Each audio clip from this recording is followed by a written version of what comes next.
Ireland এবং ইংল্যান্ডের কাছে পরপর ৬টি ম্যাচ হেরে এখন যেন দিশেহারা। তারা রীতিমতো ফর্মহীনতায় ভুগছেন। তাদের প্লেয়াররাও কেউ ফর্মে নেই।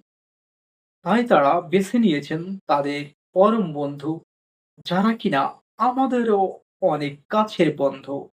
বাংলাদেশ দল যদি বড় বড় দলের সাথে পরপর অনেকগুলো ম্যাচ হেরে যান, র‍্যাঙ্কিং এর অধঃপতন হয়, তখন বেছে নেন এই জিম্বাবুয়ে দলকে।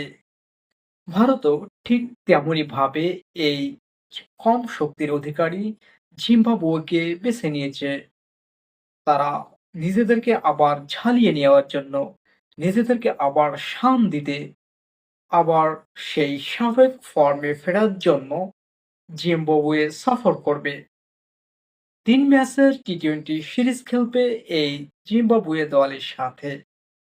কিন্তু একটি কথা তাদের জানা উচিত যে জিম্বাবুয়ে এখন আর সেই আগের দল নেই। তারা এখন যেকোনো বড় বড় দলকে যেকোনো সময় টেক্কা দিতে পারে। আর সেটা যদি হয় তাদের ঘরের মাঠ, হার্টে স্পোর্টিং ক্লাব, তাই তো কোনো কথাই নেই। তারা যেকোনো সময় যেকোনো দলকে রুখে দিতে পারেন।